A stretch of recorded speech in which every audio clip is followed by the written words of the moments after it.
হয়, যোৱা 27 জুনত গুৱাহাটীৰ ডাউন টাউনৰ এটা ভাড়াঘৰত উদ্ধাৰ হৈছিলে শিৱসাগৰ কোঁৱৰপুৰ গোহাঁইগাঁৱৰ বনস্মিতা বুঢ়াগোহাঁই নামৰ যুৱতীগৰাকীৰ মৃতদেহ। পৰিয়াল তথা পিতৃ মাতৃৰ অভিযোগ যে সেই ভাড়াঘৰটোতে বনস্মিতা বুঢ়াগোহাঁইক হত্যা কৰি আত্মহত্যাৰ ৰূপ দিয়া হৈছে, এয়া পৰিয়ালৰ অভিযোগ। 27 জুনৰ পৰা বৰ্তমান 1 মাহ হৈ গ'ল, কিন্তু এই সন্দৰ্ভত আৰক্ষীয়ে উচিত তদন্ত নকৰাৰ অভিযোগ উত্থাপন কৰিছে বনস্মিতা বুঢ়াগোহাঁইৰ পিতৃ মাতৃয়ে। এই পৰ্যন্ত কিনো ফলাফল ওলালে তদন্তত, সেয়াও তেওঁলোকে সঠিকভাৱে জানিবলৈ সক্ষম হোৱা নাই। এই মুহূৰ্তলৈকে বনস্মিতা বুঢ়াগোহাঁইৰ মৰণোত্তৰ পৰীক্ষাৰ প্ৰতিবেদনো তেওঁলোকে চাবলৈ পোৱা নাই। মই পোনে পোনে তেওঁৰ পিতৃ দেৱেন বুঢ়াগোহাঁই আছে মোৰ কাষত, জানিব বিচাৰিম এই তদন্তটো কি দৃষ্টিয়ে চাইছে আৰু বৰ্তমান কিমান দূৰ কি আগবাঢ়িছে, কি জানিছে আপোনালোকে এতিয়ালৈকে? এতিয়ালৈকেতো আৰক্ষীৰ পৰা আমি একো কথাই হেৰি হোৱা নাই, আৰু যিটো পষ্টমৰ্টেমৰ ৰিপৰ্ট আজি এমাহ হৈ গ'ল, আজিলৈকে আমি গম পোৱা নাই।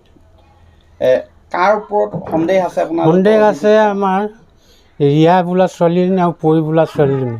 সেই ৰুমটোত তেহেঁতি দুজনীও আছিলে, শুই আছিলে। আৰু এজন ব্যক্তিৰ ওপৰত আছে এজন ৰাহুল আলি। এই তিনিজনৰ ওপৰত এইবোৰ মই এখন FIR দিছিলোঁ। দিওঁতে তেওঁলোকে কি ধৰণে লৈছে নাজানো, কিন্তু সেই তদন্তটো ভালকৈ কৰিব লাগে আৰু জেৰা কৰিব লাগে। আৰু কিহতে যোগাযোগ হৈছে নে আপোনালোকৰ? যোগাযোগটো এতিয়ালৈকে হোৱাই নাই। ফোন কৰিলেও ধৰা ৰিচিভ নকৰে, একো নুসুধেও ৰিচিভো নকৰে। তেওঁলোকে হ'লেও ফোন কৰিব লাগে, সেইবোৰ নকৰে একো। গুৱাহাটীলৈ গৈছে? গুৱাহাটীলৈ গৈছিলোঁ কিছুমান কাগজ পত্ৰ হেৰি কৰিবৰ কাৰণে, আৰু মোৰ মেজিষ্ট্ৰেটে মোৰ ভাষ্য লৈছে তাত কোৰ্টত। মই সেই ভাষ্যখিনি প্ৰকাশ কৰিছোঁ মেজিষ্ট্ৰেটক। তাৰপিছত কিছুমান কাগজ দিছে, লৈ আহিছোঁ। এই 1 মাহত কি পালে আপোনালোকে? 1 মাহটো একো পোৱাই নাই, তদন্ত ফলাফল একোৱেই পোৱা নাই। আৰক্ষীয়ে কিন্তু এইবোৰ কিয় গহিলা কৰিছে সেইটো নাজানো। যাৰ ওপৰত অভিযোগ দিছে আপুনি ৰাহুল আলি, তেওঁক আটক কৰিছে নেকি? নাই কৰা, নাই কৰা। কিয় কৰা নাই কৰা? কিয় কৰা নাই নাজানো। সেইটো আমি আৰক্ষীক সুধিছিলোঁ, আমি জেৰা কৰিম নহয়, গ্ৰেপ্তাৰ কৰিম, সময় লাগিব এইবোৰ কৈছিলে। এতিয়া ইমান দিন সময় কি কৈছে নাজানো আৰু ধৰক ৰিপৰ্টটো ইমান দিন লাগিছে কিয় সেইটো আমি নাজানো। ৰাহুল আলিৰ লগত কেনেকৈ সম্পৰ্ক আছিল কি জানে নেকি? কেতিয়াৰ পৰা? এনেই বয়ফ্ৰেণ্ড হিচাপে আছিলে, 2 বছৰমান হৈছিলে। আৰু এই ছোৱালীকেইজনী তেহেঁতিও বান্ধৱীকৰ নিচিনা এনেকৈ হেৰি কৰে, ৰাতি কেতিয়াবা আহিলে তাতে শুৱেগৈ, এনেকুৱা হয় আৰু। তেওঁলোকৰ লগত যোগাযোগ হৈছে নেকি বা? নাই, এই ছোৱালী দুজনী নাই, এতিয়ালৈকে নাই। সেই মৰাৰ পৰা আজিলৈকে কোনো যোগাযোগ নাই, মোবাইল চুইচ অফ।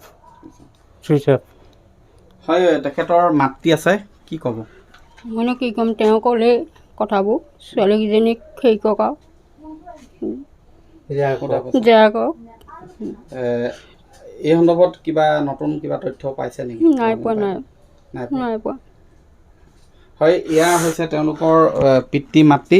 তেওঁলোকে আশাৰে বাট চাই ৰৈছে যে তদন্তৰ কিবা এটা ফলাফল ওলাব, কিন্তু এমাহ হৈ গ'ল, সেই তদন্তৰ কোনো ধৰণৰ তেওঁলোকে তথ্য লাভ কৰিবলৈ আৰক্ষীৰ পৰাও কোনো ধৰণৰ তথ্য লাভ কৰিবলৈ সক্ষম হোৱা নাই। তেওঁলোকৰ অভিযোগ যে আৰক্ষীয়ে তদন্তত গাফিলতি কৰিছে, দেউতাকে ফোন কৰিলে ফোন ৰিচিভ নকৰে আৰক্ষীয়ে, এই ধৰণৰ অভিযোগ।